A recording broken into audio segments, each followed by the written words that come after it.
Okay, that was not me this time. So yeah.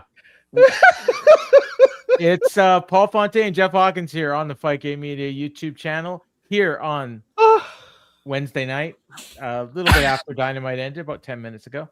Yeah, we had a little bit of technical. No, what happened was like I clicked the thing and normally it comes up in 2 seconds, and this time it took like 5. So I'm like 1, I'm like 3, 2, 2.5. That's where Jeff lost it. But yeah, so I want to thank you all for watching and listening, and everybody on the Fight Game Media free audio feed as well. See Fernando checking in. Pretty solid Dynamite fire main event. I thought the main event was great, and there was actually a match early in the show that I liked even better. So we'll talk about both of those and everything else that was on this show tonight. And before we get going, there's some news this week. So last week, breaking on the show as we were recording, I think, right? No, the Rascals was announced on the show. It was the Hobbs news. The Hobbs thing feels like it was a month ago already. But John checking in as well, just getting off work. Thanks for coming in, John. So yeah, the Rascals were signed last week, and they put up a little blurb during Dynamite. And then if you watch Collision, you saw 3 of the Rascals come out of a smoke hazed room where they were presumably lighting firecrackers or smoking weed. No, they were to Lexi. Miss DDP's daughter. And she says, "No, I'm working." And they said, "So are we." And they went back and smoked some more. And lo and behold, we haven't seen them wrestling. So but it must be a nice job to get. But the point being, but catering's never been cleaner, which is very weird. Exactly. Yeah, no, they finished all the food and catering. So it was only 3 of them. They introduced themselves, they talked about each other, and my first comment was, well, that's weird. Where's Trey Miguel? And then someone in the thing, maybe he couldn't make it there or something. And it's like, and it pretty quickly on, like, because everyone was asking that question while Collision was on the air, which, keep in mind, was taped right after Dynamite last week on the same night. It came out that Trey Miguel, not that he had not been signed, but that he was signed and released, presumably on the same day. And then he put out a social media post saying he's taking a break from wrestling. Please respect my privacy. Blah, blah, blah. Whatever else he said. And then people are speculating, or maybe it's even a little bit more than speculation, that the word came from Higher Than Tony. I don't know how you get higher than Tony in AEW, but apparently there's someone higher than Tony that was not allowing Trey Miguel to work for the company, and that's why he was released. And it's because of comments apparently that he made 6 years ago on social media about he got an online. Oh no, I think he got in a fight with someone online. I think it might. And he called them gay as a slur. Yeah, when they're not gay. Yeah. And then apparently he was put up to it by someone else, and he apologized for it. So it's kind of got some similarities to the Jay Briscoe stuff. Yeah, and it's allegedly the same board member of WBD that. Not the same one. Oh no, not the same one. No. Tony was very clear to say that person is long gone. Okay. Yeah. This is still a Punk move. I'm sorry. I don't think you screw with guys' money. And, I don't know if it's a member of the wrestling media or just a wrestling fan or somebody, or they have a service that does this. I don't think they do. But shouldn't they do that check before they sign them? Well, if somebody hasn't heard that they've been signed yet, and then they hear they've been signed, and that's when the dirt folder comes out. Fair enough. And that news broke pretty quickly. Like it was a certain strand of wrestling fan that gets off on ruining people's life on the internet. I don't know why, but they do. And it's, dude, I really have a problem with this. I do. I understand. Oh, he needs to be accountable for his actions. Well, okay. If you have a problem with his actions, go to him. Yeah. It's not your job to get him fired from his job because of stuff from 6 years ago. does this paint a scarlet letter on him that he's never able to work again? Well, unless he bends the knee and apparently, people have to come to bat for him and he has to grovel for people who are. But that didn't work for Jay Briscoe. He had to die to get his brother on TV. Yeah. It didn't work for Jay. It didn't work for Jay Briscoe because people weren't vocal enough about Jay Briscoe. From all accounts, Jay went above and beyond. Yes, but he did it quietly. He didn't. Yes, that's true too. Yeah, he didn't do it for show. He wasn't showing up, peacocking around, going, "Oh, look how tolerant I am, everybody. Let me have a wrestling job back." No, he let his actions speak. Now, I got a question for you, and I don't know. I haven't seen anyone talk about this, and you might know because I know you know people that work there.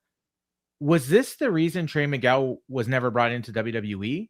Like, I mean, he came in during the NXT stuff, but he wasn't signed when the other two Rascals were signed. I'm thinking it was. I don't think it was. I thought he had a different contract. I thought that was the deal, and that he wasn't under the same time constraints as the other two.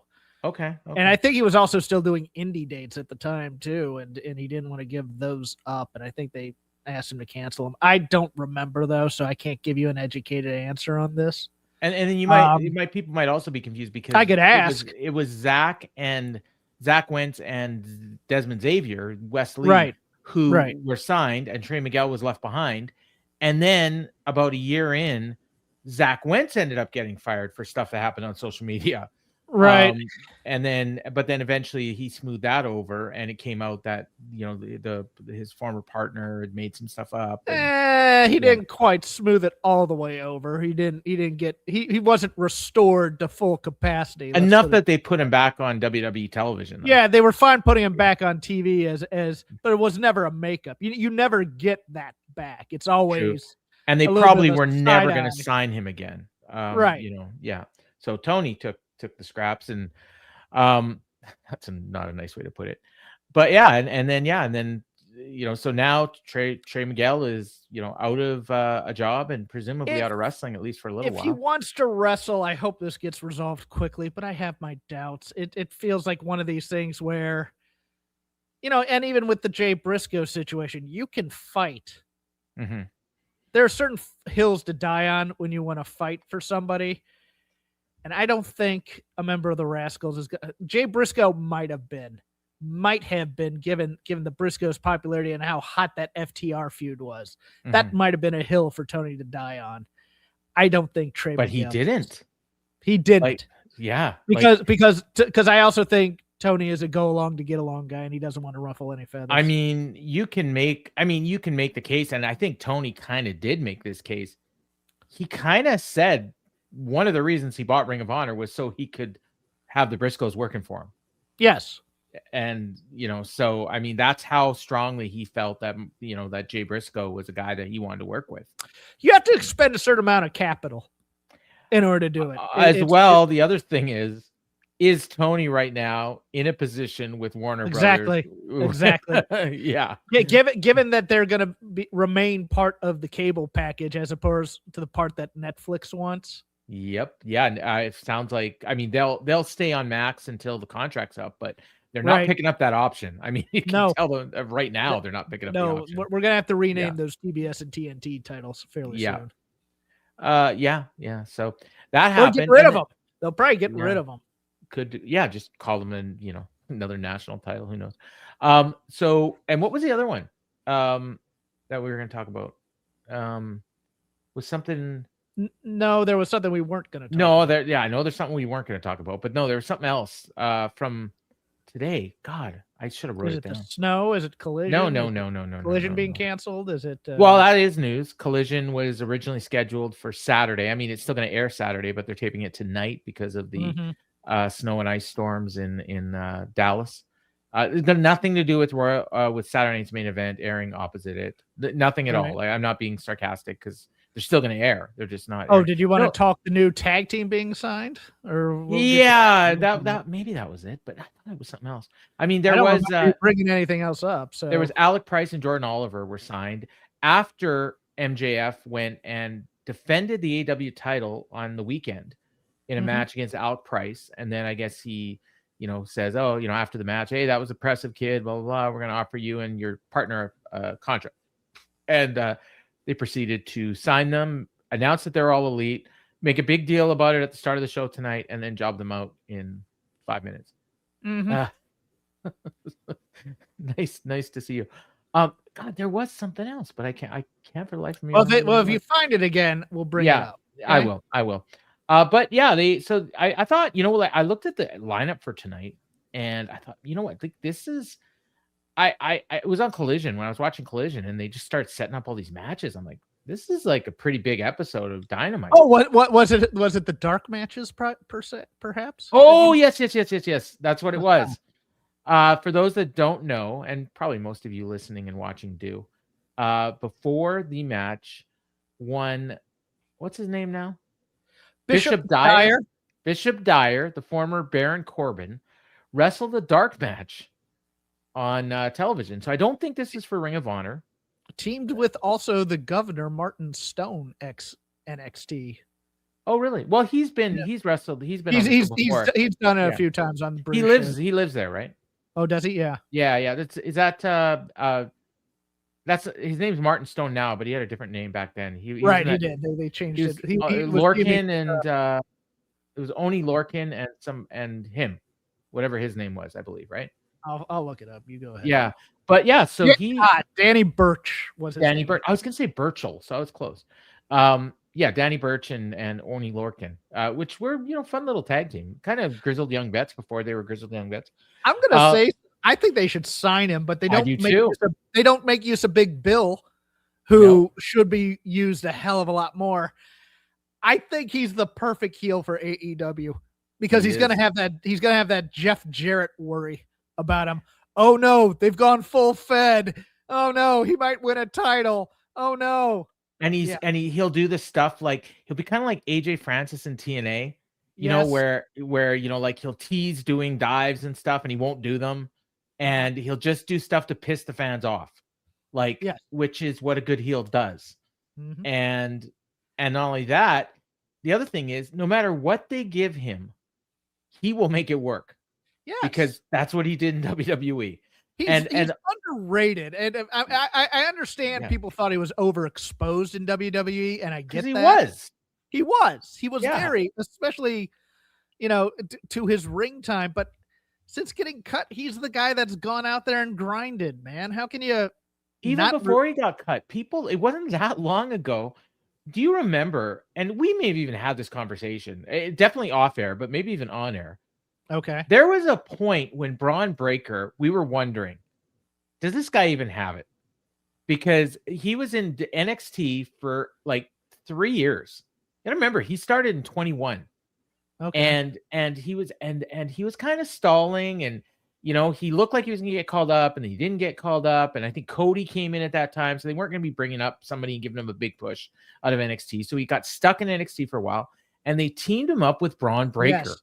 Yes. And they had a fun tag team. And Braun Breaker got to show some of his personality. I think that's when he started doing the barking. I think that's when he started calling himself the badass Braun Breaker. And when he started doing best spear in the business, Baron Corbin helped get Braun Breaker out of whatever funk he was in. And then I was surprised that they cut him because I thought, man, they could use this on the main roster, to help debut him. But they decided to go a different way. And obviously it's worked out very well for Braun. But Baron did his job right up till the end. And he didn't complain on social media after he got cut. He just went out there and worked his ass off. And and he worked for AEW tonight. So I don't know if they're going to sign him, but I kind of hope they do. The Wolf Dogs, right? Was that the Wolf Dogs. Yeah, that and it was, I think it was Baron suggested it and Braun didn't like it. And and they even had shirts. I think they won the Dusty Cup one year. Yeah, I mean, I say sign them, but they have so many guys on that roster that they just don't use, and you're just like, yeah. I mean, it's nice to have the new toy, but I mean, funny I don't even. This new tag team they just signed, I think they're straight to Collision with the Rascals for a while. You're lucky if they're on Collision. They're Ring of Honor. Ring of Honor? Okay. Oh yeah. Well, they get the funny thing is people are like, ever since so I'm watching Collision, and a team challenged the Rascals in a backstage promo. Did you didn't watch Collision, right? I didn't. Is it the Grizzled Young Vets? No. So a team challenges them, and this team has a woman with them, and the woman has is a black lady, and she's got blondish hair, like dyed blonde hair, kind of longish. And I'm watching, and I'm okay. Who is that? And then I recognize. Okay, wait a minute. That's Leo Rush. Oh, wait a minute. That's Crew. Who's the woman with Crew? And it's former Caden Carter, now yes, Lacey Lane, it right? was. Yeah. And I had no idea because I stopped watching Ring of Honor like a month ago.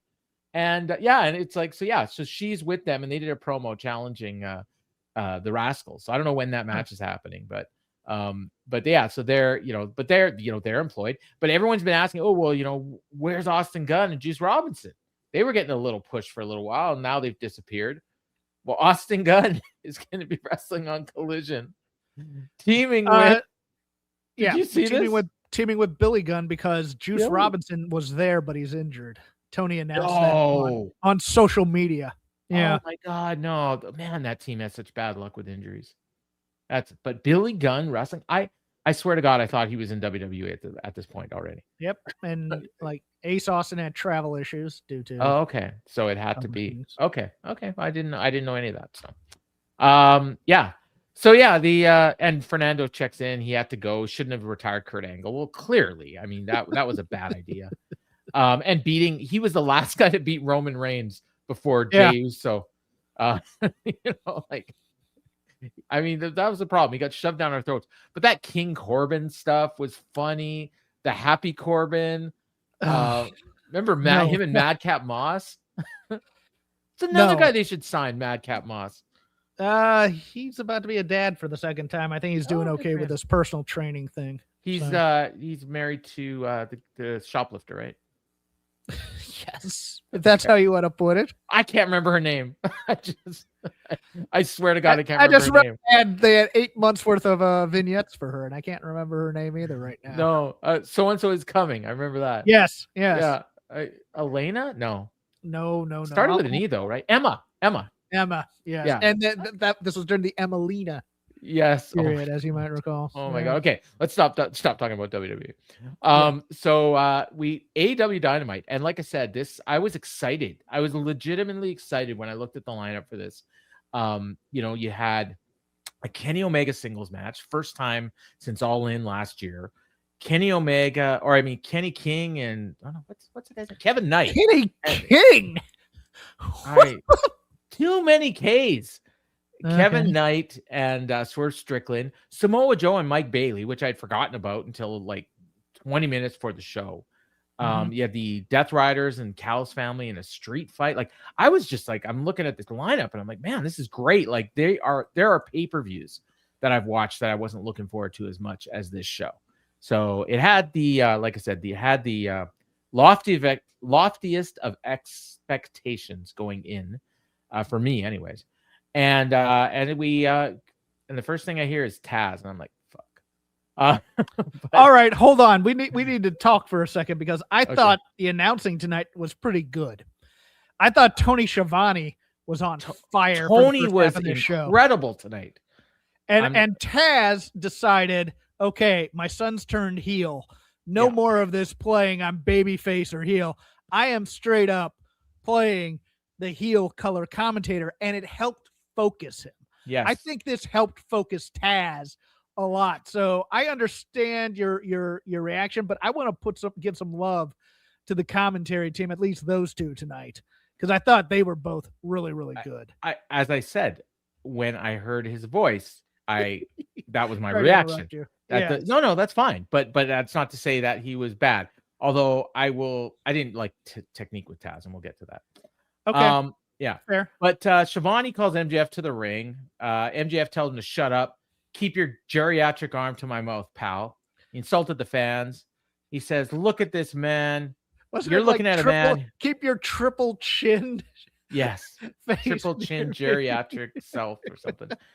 He says, you're looking at a man who wears beautiful robes, rings, Burberry shoes, and scarves, rides jets and limousines, and has the baddest girl you've ever seen, which apparently is not his wife. We'll get to that later too. No. He was talking about his wife. The girl up in the sky was the bottle service girl. Oh, okay. All right. I'm the best wrestler on God's green earth. Who was it that used to say that? God's green earth. Sorry. What? There's a comic book joke you just made accidentally there because you said Grodd's green earth. And I'm thinking Gorilla Grodd from the Flash. Oh my God. Who was it? Was it Tully? Possibly. Yeah. He says, if you don't believe me, here's the proof. The prize that every wrestler in this sport wishes they could obtain, Pretty Platinum, Triple B, the AEW World Championship. It's full of real gold, diamonds, and platinum. Costs more than any losers could ever dream of having in your bank account. And I'm advising you to change the channel if someone else ever comes on your television and calls themselves the best of the best. The only thing coming out of their mouth is what's coming out of their ass. So he's building up another feud with CM Punk, which I can't wait. This was a great promo from him, though, man. This was outstanding. This is what I want in professional wrestling promos from a champion, please. He's a great champion. He says, I am professional wrestling, baby. Bandito was the first of many in the long line of losers. 2026 is a year of the devil, and there ain't nobody on my level. Out comes Brody King, and he gets in MJF's face. MJF is looking worried. Tony Schiavone whispers to him, but you could hear it on the mic. Says, "Good luck, buddy," and he leaves. And MJF looks at him, and I thought it was great. And then Brody gets a mic, and he says, "I'm going to be honest with you, man. After what you did to Bandito last week, the only thing I can think of is all the ways I want to hurt you. There's nothing that would bring me more joy than putting my fist through your chest and ripping out your spine. But I'm not going to do that because we all know that you're just a bitch. And if I put my hands on you, I won't get what I want. And what I want is a match so I can choke the life out of you, drop you on your head, and take your world title right here, right now, tonight." And what's Hawkins' note number 1 for people who can't do promos? Starting at the end or the middle. Start with the emotion. Yeah. Find your emotion. He had none here. No, and he was trying to build to it. I almost got there at the end. He was trying to build to it, and he shouldn't have. He just should have started with whatever emotion he was going to end with, and all the words wouldn't have mattered because it would have been cool. He could have just barked at him, honestly. That's what dude, that's my note I have. Oh, he could have come out and just gone, "Oof." Yeah. And every time MJF tried to say anything, just "Oof, oof." That would have gotten more over than this promo of his, because this promo was ass from him. Here it comes. You know what I'm talking about. Yeah. And then MJF, he's taken aback and he says, "Okay, I'm going to stand over here if that's cool. Interesting proposition, Brody. But if I could just have complete silence for all you morons out there for a minute, I'd appreciate it." And of course, they boo even louder. He says, "Brody, upon reflection, I've thought about it long and hard, and I'm going to have to say no. It's not because I'm afraid of you.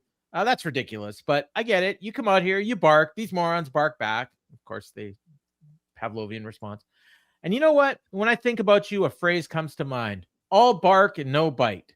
You come out, you challenge a world champion to a title match. On what grounds, my big burly friend? Who have you beat? Jabronis, tomato cans, jobbers?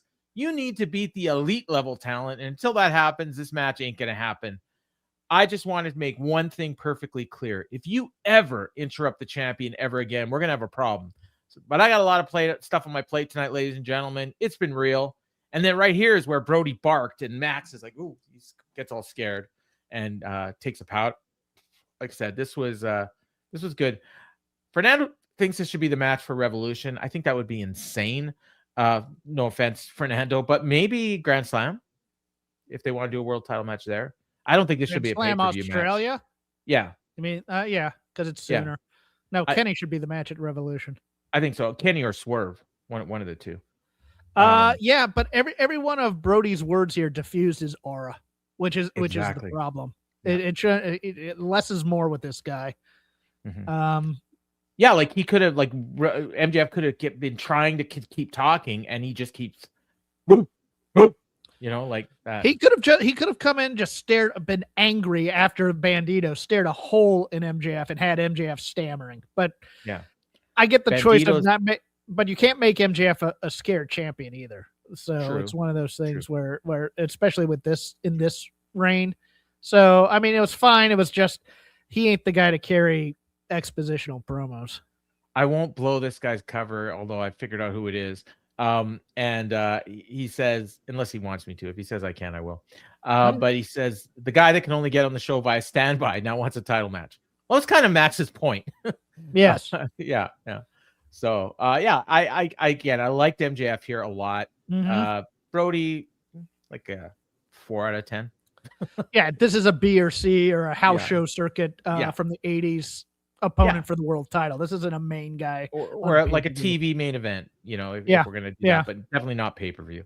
Mhm. And I noted here, and I guess Taz is totally being a heel, and that would continue all night.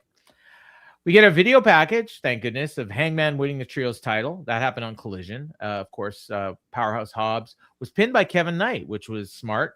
And man, Will Hobbs put him over. Like I have nothing but positive things to say about Will Hobbs on his way out. He did his job and he did it well.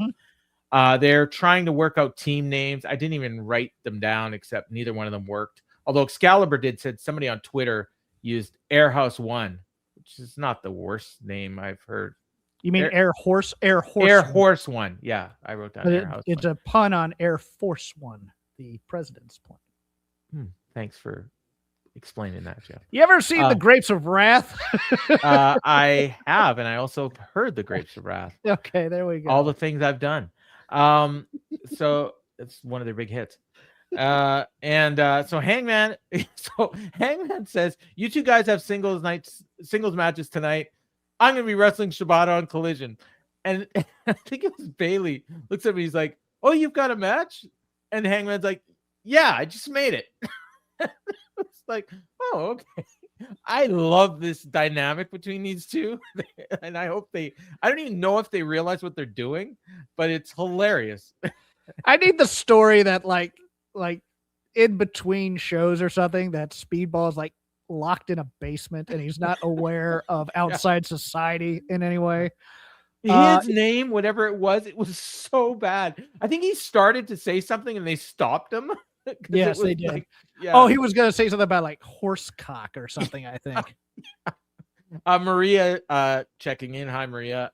She hates the name Air Horse One. Air Horse One. Well, you should. Yeah. It's a bad pun. Yeah, I don't know what you could call them. How about you just call them Hangman and Jet Speed? Yeah. Jet Speed Man. I don't know. That's terrible too. Space Cowboys. No, don't do that. So Hangman has got some advice for young Mike Bailey. He says, "You've never faced Joe in singles, and I have. He's tough, sturdy, hits hard, but you're fast and flexible. And if you focus on that, you're going to beat him." And then Kevin's like, "I got Swerve in the main event tonight. You got any advice for me?" You get a long pause. And then Hangman says, "It'll be a hell of a main event." And he walks away. What a dick. This is great. Like, this is 2 weeks in a row that these baby faces are being dicks to Kevin Knight. You can't tell me that Hangman's the babyface and Swerve is the heel. Hangman is also a heel in this thing, please. This ain't bad. Jet Speed shit. That's not bad. Okay. Although I don't know you need shit in there, but Cowboy Jets. I don't know. I'll think of something. Jet Airliners. Don't do a portmanteau. Let's just get a name. Oh, you know what? Who was the group that did Jet Airliner? The Steve Miller Band. What was their other big hit? Take the Money and Run. Space Cowboy. Call them the Space Cowboys. I said Space Cowboys 5 minutes ago. Oh, okay. Yeah. Well, that was great. Sorry, I missed it. Thank you. I love that. Space Cowboys is awesome. That's it. That's the name. Tony, shell out some money for that song. Or you can just get Homer. Some people call me the Space Cowboy. Oh, dear Lord. Some call me the gangster of love. Okay, I'm glad we both thought that was a heel dick move. Yeah. No, okay, that wasn't even subtle. Like that was, but it was, the Hangman's delivery was great. I'm warming up to him. I'm not quite ready to call him the best promo. Like he's going to be named in a couple weeks, but I do like what he's been doing the last couple weeks. So we got Samoa Joe and Mike Bailey, and right away Hook and Shibata came out, and basically the story of this match was every time Joe got in trouble, he would distract the ref, and Hook and Shibata would interfere. And Shibata was just like, he was basically having another match with Bailey outside the ring. Like he was doing everything. This ref would have his back turned for like 5 minutes. It was, I thought this was not quite House of Torture, but it was not far off. And it was a little bit too much for me. And eventually after all this interference, Joe put on the Coquina clutch. Bailey reversed out, hit a roundhouse, went to the top, but then Shibata interfered again and knocked him off the ropes. And then Joe hit the muscle buster, got the win, and that was that. And the action was fine, but there was just too much interference. There was a chop in this match that made me smile, man. That one where Joe chopped Speedball on the outside and just resonated throughout the arena. Yeah. I loved this mostly because that spot with Shibata doing the suplex on the apron, holding on to him, and then he killed this fool. But Paul Turner didn't bother you? No. Not really, because nobody was expecting Mike Bailey to win this match. And I like Joe, so okay, all right. I actually thought Bailey might win. Here's where Shivani was doing a great job because he pointed out that he beat Kyle Fletcher in the Continental Classic, and that is why you do those upsets, and then you need the announcers to follow up on it. So kudos to them. I'm the first one to criticize them when they don't. Plethora has a question. This is an easy one. And thank you for not asking the question we thought you were going to ask us. Happy 1 year Brits issues are overblown anniversary. With TNA beating in the demo, that's not going to last long. AEW Collision, are we considering doing Impact reviews? No. I do watch Impact. I like it sometimes. I did vote it worst television show when I sent in my ballot in the Observer Awards. So we will not be doing Impact reviews. Sorry, Plethora. It was a half-assed show though, man. I couldn't believe it was not good. It was not good. The pay-per-view was all right. But I'm here for West Side Gun buying TNA though. Oh, is that a rumor? So he said on Twitter that he wanted to buy TNA. Interesting. You might have to buy them from WWE soon, but I wouldn't say that. I wouldn't write them off or anything. I do think, so they had some issues. Obviously the visa issues, and people think, that was just an excuse, blah, blah, blah. No, it wasn't an excuse. Lance Storm was on Wrestling Observer Live. He is literally stuck in Canada right now. He's got the same visa issues. And apparently the way they do their visas is they do them in blocks of 4 or 6. And all these people are on the same block. So literally they'll all get solved at the same time. And Slater, and for whatever reason, Slater and Luna and Lance, and could be other people as well, I don't know, are all in the same thing. And until it's resolved, he can't come to Canada. And that's the same thing with Slater. So the reason he worked WWE was because he was in London. And that's it. So it wasn't an excuse. So because of that, obviously Slater had a match scheduled for that show and they had to fill the time. And you could have filled it with matches. Instead, they filled it with one of the worst segments I've ever seen. And that was their decision. They don't get credit for that. But if that hadn't happened, maybe the show would have been better. That's all I'm saying. It's a wrestling show, and there's nothing unique about it. That's the major crime for me about it. They had a chance on a big network to do something unique, and they just put on a wrestling show. Jason says, you do it in alphabetical order: Lance, Leon, Luna. I don't know, man. Yes, it's the alliteration. That's what they're going for here. Evers, Slater, Luna. I don't know if that's her real name, but that's the best theory I've heard yet. So they apparently when he worked for WWE, they had individual visas. So it was easier. But it's because of the US government shutdown. Somebody said we were talking about this in the Discord, and then somebody, I won't name him, says as a comment, somebody didn't do their job, to criticize, basically he's criticizing somebody in TNA. And I said, yeah, the American voters in 2024. And I'll just leave it there. We don't want to talk politics on the show. So Excalibur ran down the card. That was great. And they pointed out again that Swerve and Knight will be the main event. When they put up the graphic of Kenny Omega and Josh Alexander, that got a huge pop. And this show actually sold a lot of tickets. And a lot of the tickets were sold after they announced that Kenny Omega was wrestling. So I do believe that he is a draw, at least for matches, because we don't in a wrestling hotbed like Orlando, yes. Yeah. You're not being sarcastic? No, I'm not, because because TNA used to be there, NXT is there. There's a big wrestling contingent, and most of the wrestlers live in Orlando because they're Disney adults. Yeah, makes them a little weird. Yeah. Okay. Hey, you hear Mox and his family went to Disney World? I did. I need mouse ears with Mox on it in cursive. Well, Kevin Ely made them. Remember that when I was there. So yeah, the next match we got was a street fight, and it was Jon Moxley, Wheeler Yuta, and Daniel Garcia. I almost said Cash Wheeler. And the Callis family members were Lance Archer, Rocky Romero, and Hechicero, in case you were wondering who might win this. Was there not a story? Hechicero needs to have a story where it's like, where do you keep putting me in these shit situations, Don? Wasn't there a story where Hechicero missed a match in CMLL because, quote unquote, he was injured? Yes. Yesterday? Yes. How come people aren't criticizing Tony for pulling him from a CMLL match so he could do this street fight on Dynamite? Walk and brawl. I don't know. But I didn't. I mean, I'm not saying he did, but I'm just saying it sounds a little fishy. And not like Callis doesn't have 10 other people he couldn't have put in this match. But but they did this match. And so I will say I'm watching this match, and it was fun. It was a fun brawl, and they got attacked during the entrance. Not the first time that would happen tonight. For the first little while, they couldn't even keep up with what was going on. Here was where they announced Andrade and Magnus is happening on Saturday.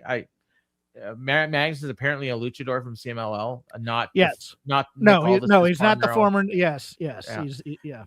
And also Protashita, which is I believe this one is Magnus. I believe that's okay. Magnus. Okay. Protashita, which is Kyle Fletcher and Konosuke Takeshita, are wrestling the undefeated tag team of Billy and Austin Gunn. Okay.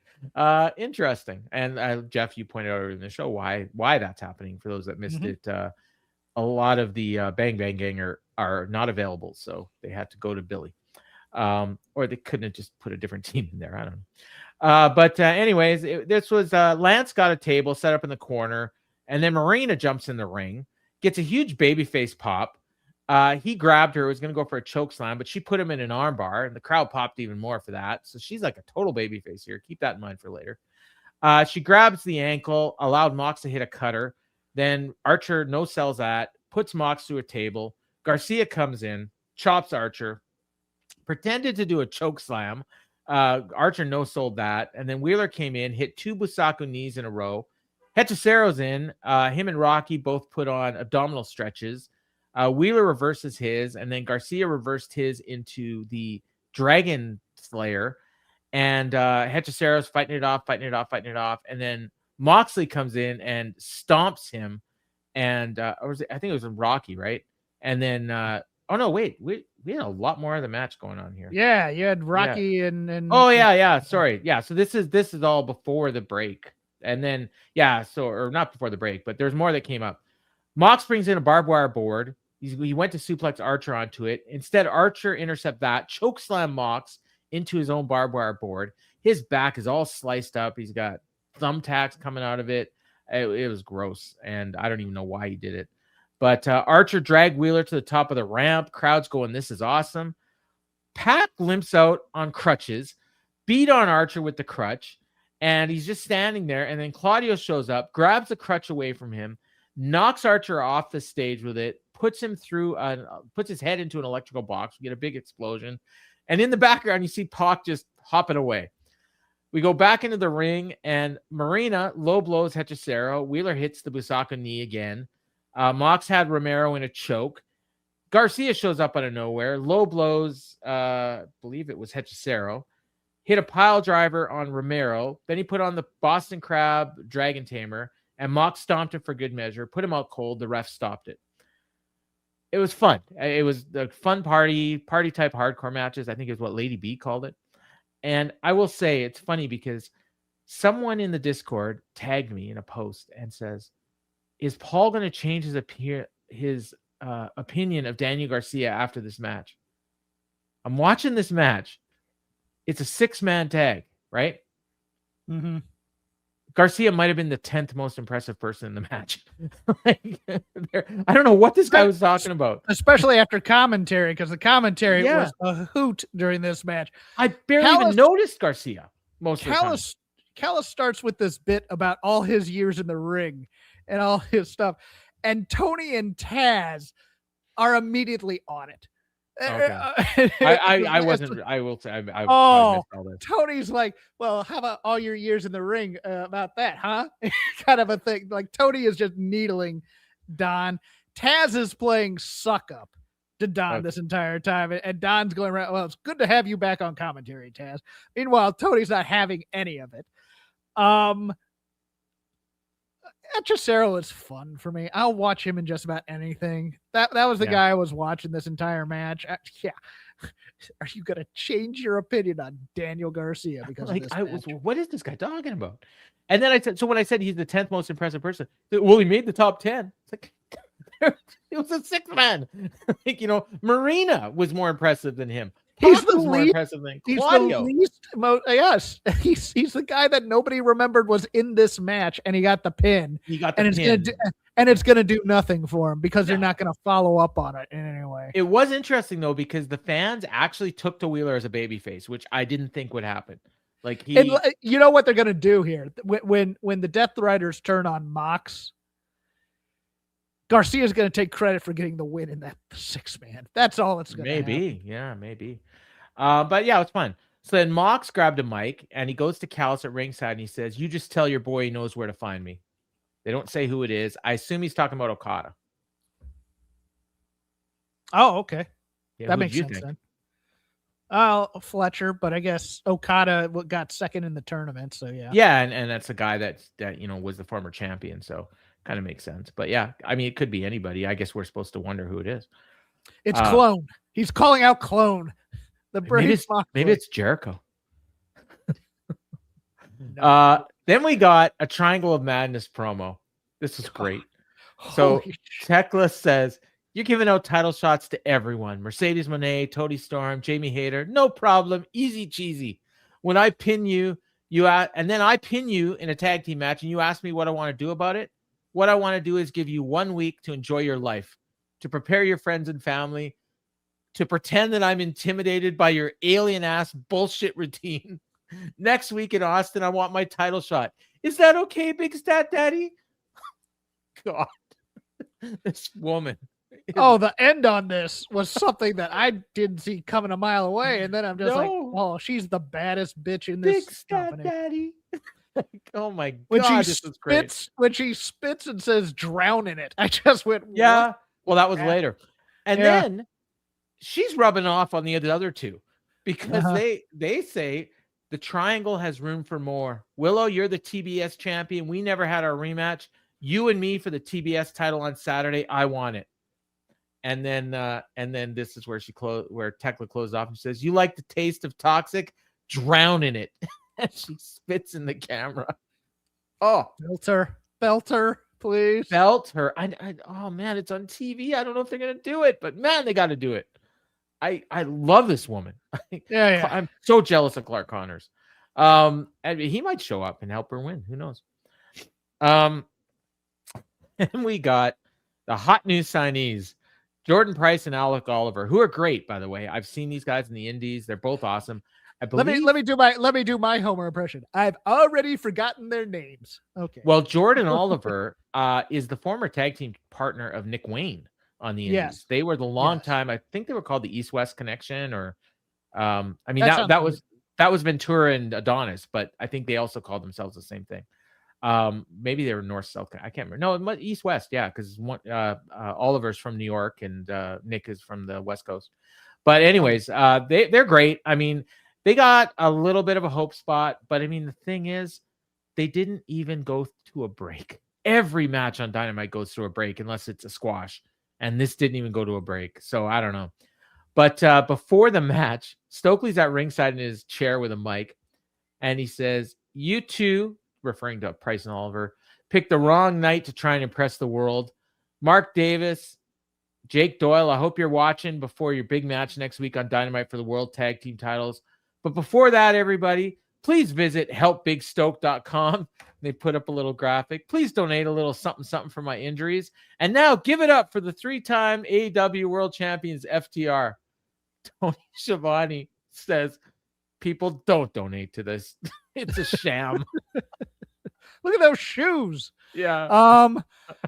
East-West Express. I knew it was. Oh, okay. Okay. Yeah. I think you're right. Yeah, that's what it was. Yeah. Boy, But yeah, the match, there's nothing to say about the match. I mean, it angers me that this is how he debuts people. yeah. Because he thinks, okay, you're going to have a pretty good match with another pretty good team, and you're going to lose.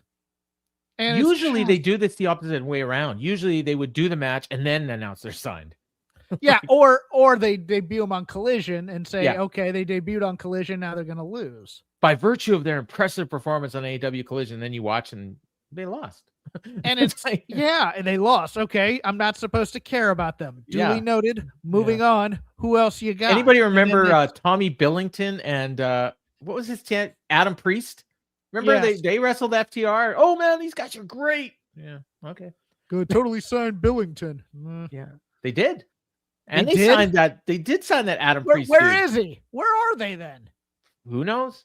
Sitting at home. Collecting or Ring of Honor. I don't know because I don't watch Ring of Honor anymore. So, yeah. So yeah, it was. Give me vignettes. Give me something to package them. Give me something other than this. Don't. Here. And to top it off, near the finish, Alec Price slipped while trying to move off the rope, and luckily FTR just hit the shatter machine right away and got the win. So I don't fault him for that, though. I mean, look, that happens in these matches. They're flippy do guys. They're small. Yeah. This kind of broke today.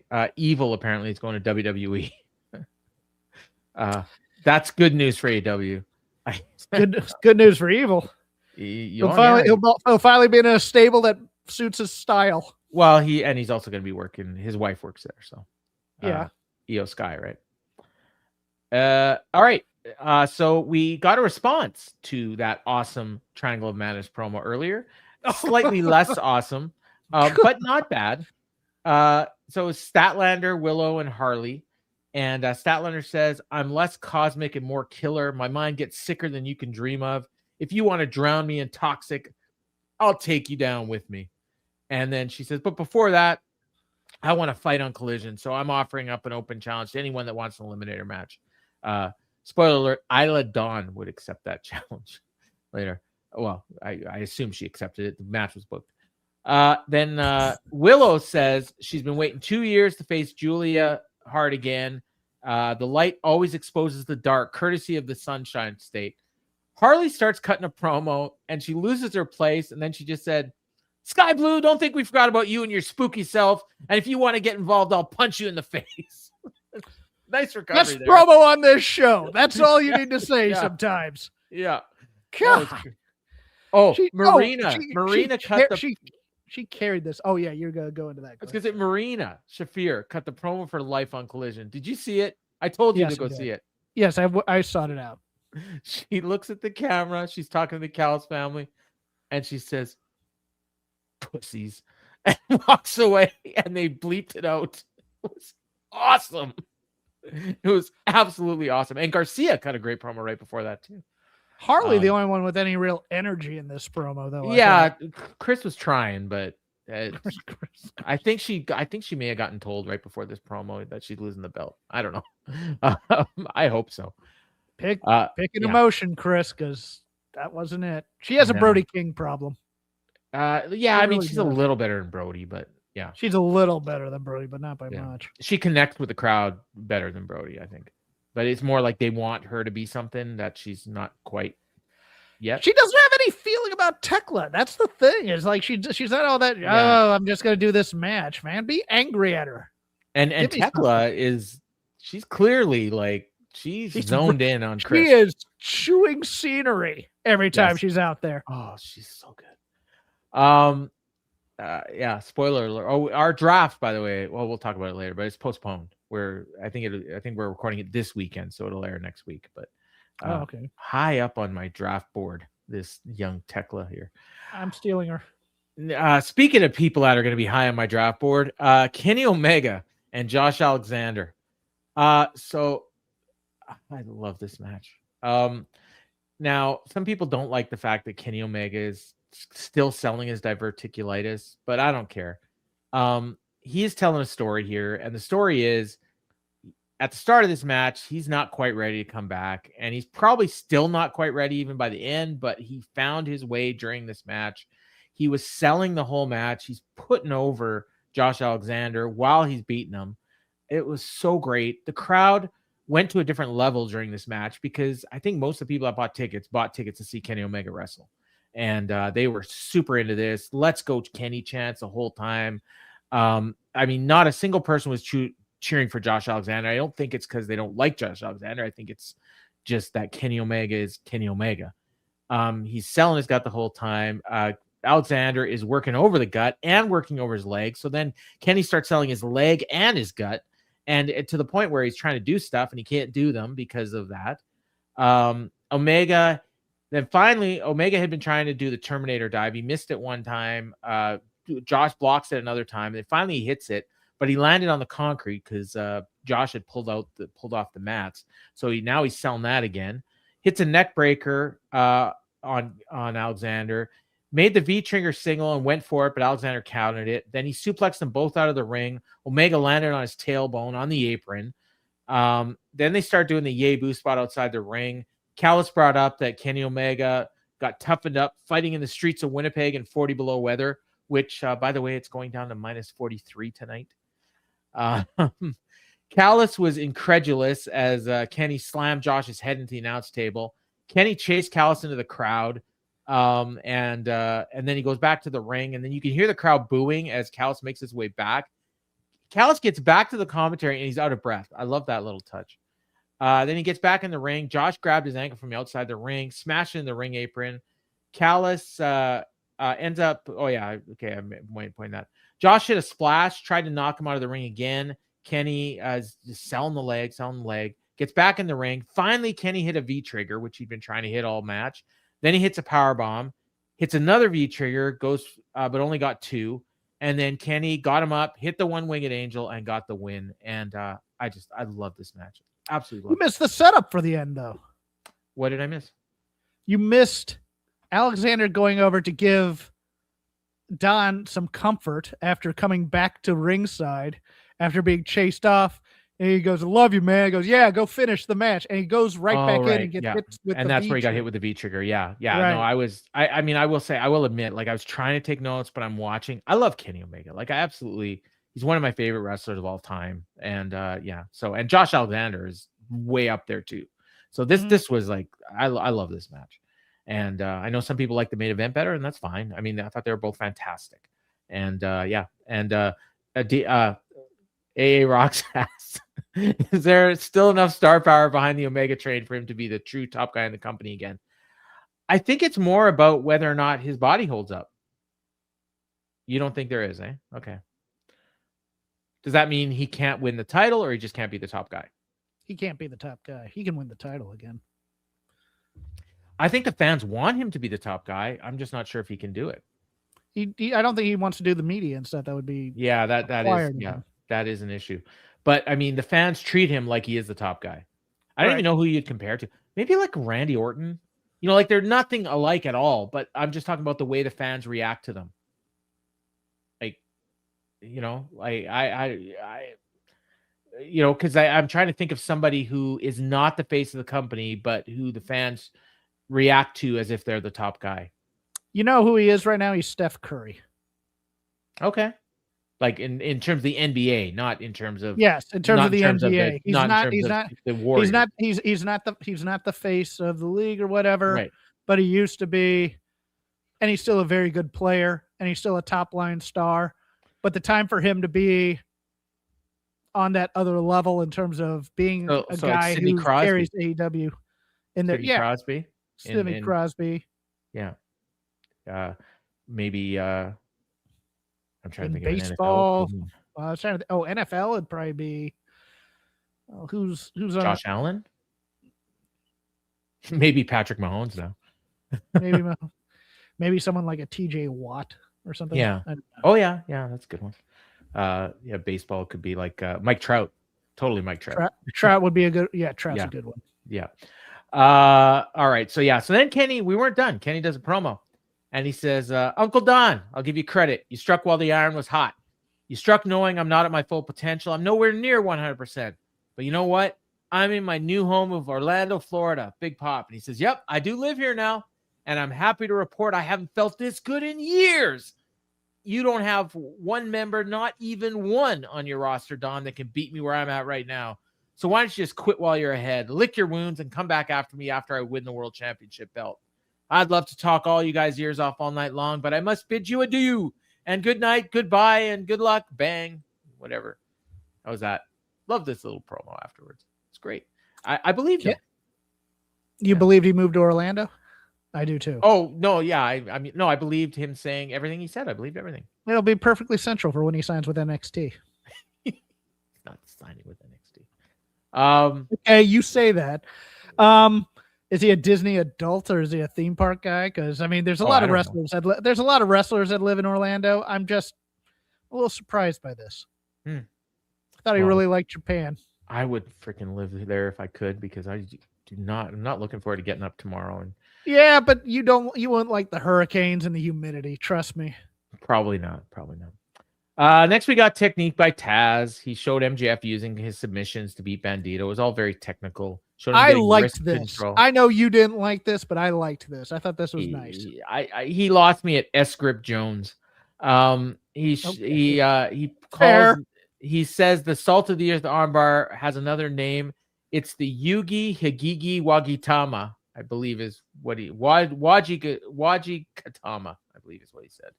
Then he showed the other armbar and then into the label lock, into a perfect label lock, he called it, and S-Grip Jones. And yeah, that was that.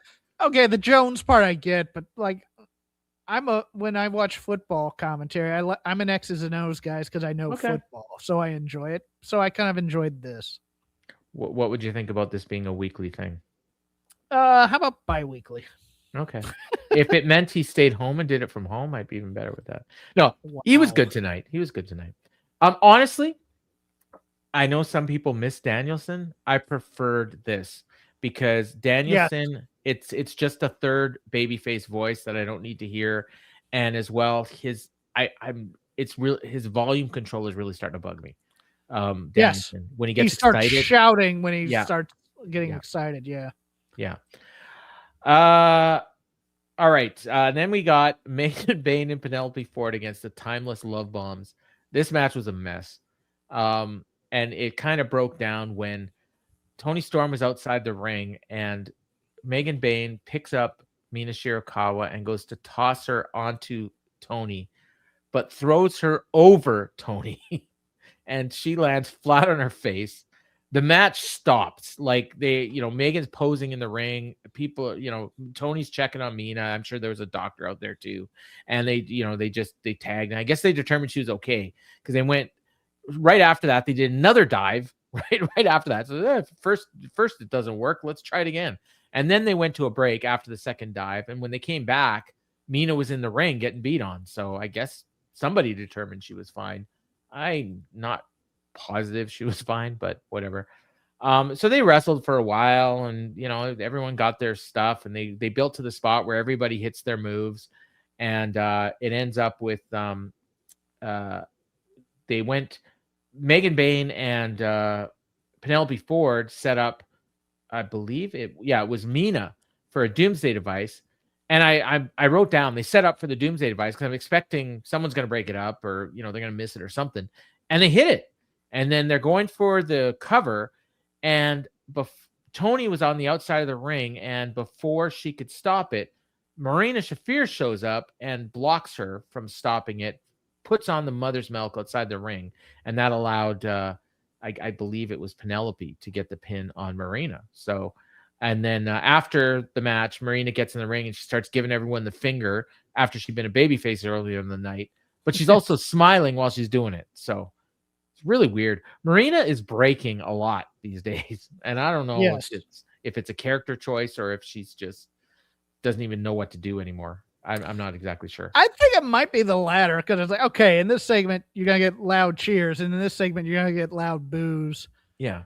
And you're just kind of like going, all right, this is what the crowd wants now. This is what the crowd wants now. You're going to kind of laugh at that a bit because you're just kind of like, all right, I'm being inconsistent and I know I'm being inconsistent. And you kind of laugh at that kind of thing. I do.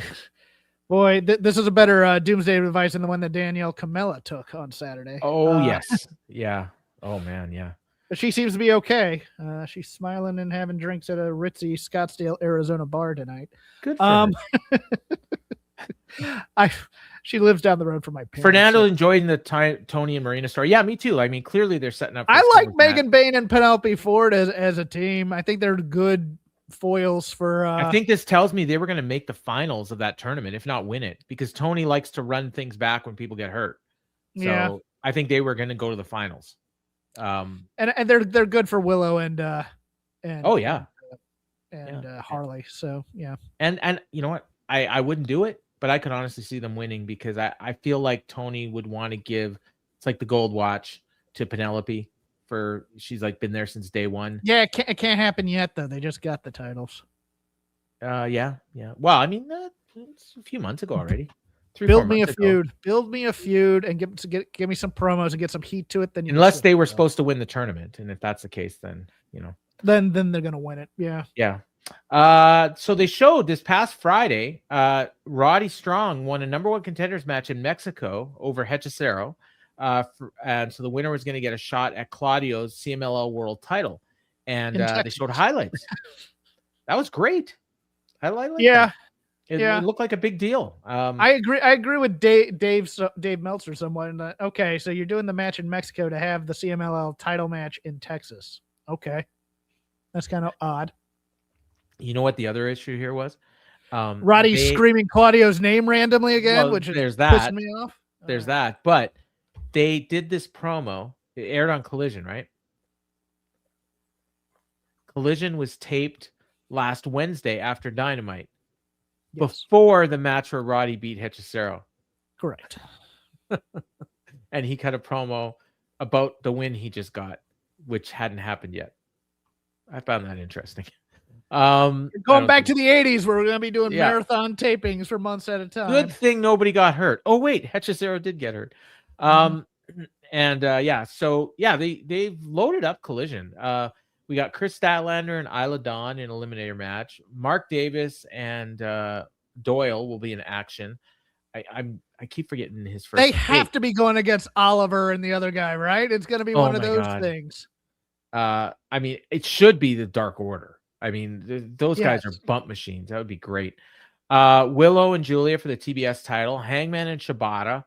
I feel like I might have missed something. Like we were supposed to get Mark Briscoe and El Clone on Collision, but they've moved that to next week's Dynamite. They announced tonight. So I guess Clone wasn't able to make it today. And the match, they moved the taping to today. So, and then next week on Dynamite, it's Briscoe and Clone, FTR and Davis and Doyle for the tag team titles.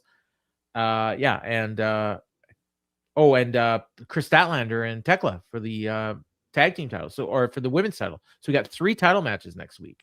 As I think it was Fernando earlier today pointed out, that loaded up show for next week as well. So that's great. Or no, you know what? It was someone in our Discord. That's right. So this week was all star power, and next week's all titles. So both are good. So then we got this main event, Swerve and Kevin Knight, and I thought this match was great. Like I said, I like Kenny better, but he's my favorite wrestler, so it makes sense that I would like that better. But there was nothing wrong with this one. MJF was watching from a skybox, and I wrote down a woman that doesn't look like his wife, and you said it was a bottle service lady, so she didn't serve him anything, did she? Not She that was we holding saw. the bottle. Oh, okay, all right. You know, the weird thing was though, when they originally shot this, like they came back from commercial and they're doing the intros, and they did the wide shot, and you could see the skybox, and you could see this woman. And I'm like, who is that woman? I'm not even looking at MJF. Like, Right. This woman was way too striking. She was taking attention away from the world champion. But the other thing is you could see it in the wide shot. So it actually made the building look small. Even though there was a lot of people there, it kind of looked small the way they shot it, which I didn't really like that. But so they had the story of this match was like Kevin Knight just came out firing out of the blocks, and Swerve kept trying to slow it down. Shivani again here put over how Kevin Knight had beat Okada, he beat Darby, and he also went to a draw with Pac. So it was like, he could easily beat Swerve here. And they even when he did the moves that he used to win, they were pointing that out. So I mean, they did a great job tonight. Like, we give them a hard time when they don't do a good job, and I like I said, they did a great job.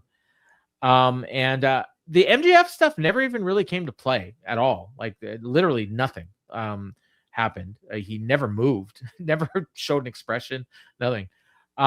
They at one point Swerve dragged him out into the crowd, and it was on the same side where MJF is. So I thought, oh, he's gonna do something there. But he goes up on the barricade, hits a pile driver on the barricade. Tony Schiavone says Kevin Knight is done. He uses that tone. They tease a count out. Swerve was just sitting in the ring. He was perfectly fine to take a count out win, but Knight made it back in at 9, but he rolled right in front of Swerve. Swerve mockingly claps. Then he does a shooting star press, puts on a dragon sleeper. Knight fought it off. He let it go. They went back up to the top rope. Knight dropped to the mat. He hit a springboard Hurricane Rana from the top, did his coast to coast, and that's where Excalibur reminded us that that's how he beat Darby. He goes up to the top rope, hits the UFO splash, which he usually gets the win with. And Swerve does not kick out, but he reaches the ropes at the 3 count. So he's laughing. And he's like, but like laughing, like, oh, this kid's good. And crowd's chanting, this is awesome. Knight hit Swerve with a house call, which, of course, is Swerve's move. He went for a Death Valley driver, but Swerve elbowed out of it. Knight powered up again, but Swerve dropped him. Then they start trading powers and elbows. Place is going nuts. They hit kicks. They both run the ropes, and they both went to hit, like they both dove for something. And in the midair, Swerve hit a house call. Then he hit a vertebreaker, and then he hit the former JML driver, which I think he now calls the Impression, and got the win. And I thought, great match. Great main event. And I loved it. I didn't like it as much as you, especially the first half, because I think they were being unclear in the storytelling somewhat. Okay. So you like the Omega match better? Or? I liked the Omega match better. I liked the ending of this match. I liked from when he hit his own when Knight hit the house call on. I thought it was great. Yeah. I think they were muddled on the storytelling. Okay. And I'll tell you why in a second.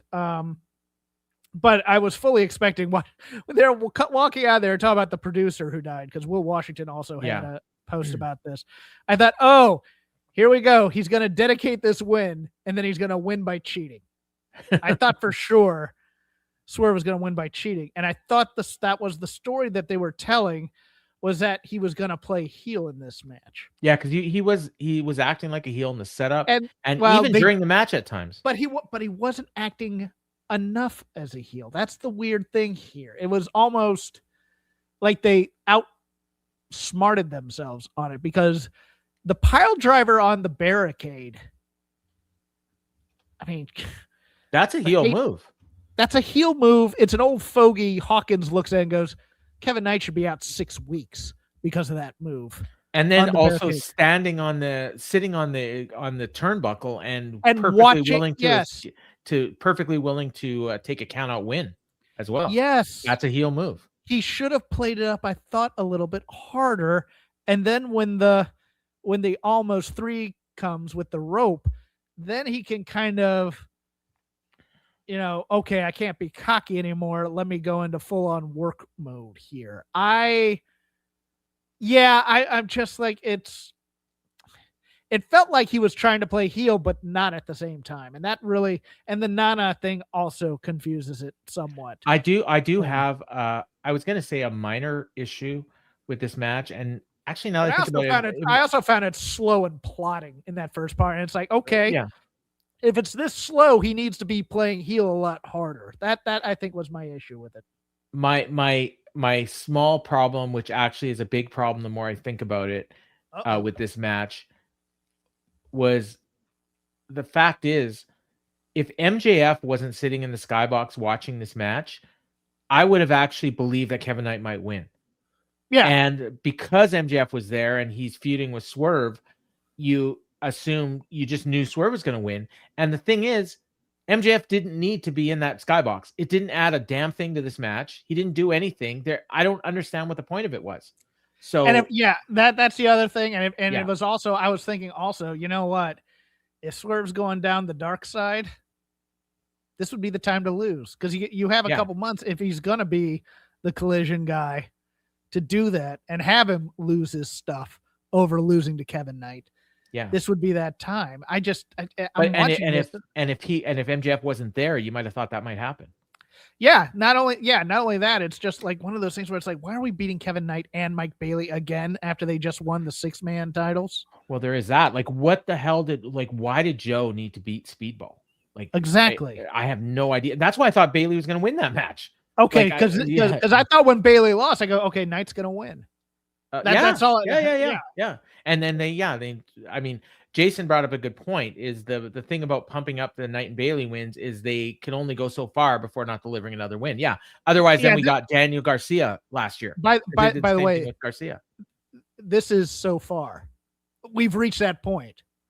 Yeah, it doesn't matter now. And who cares about the wins, because they can't beat anybody above who weren't in the tournament right now. And then we're also going to be doing something similar with Brody now, where he's going to have to start beating some top guys, right? Yes. If he wants to get a match with MJF, and who's he going to beat?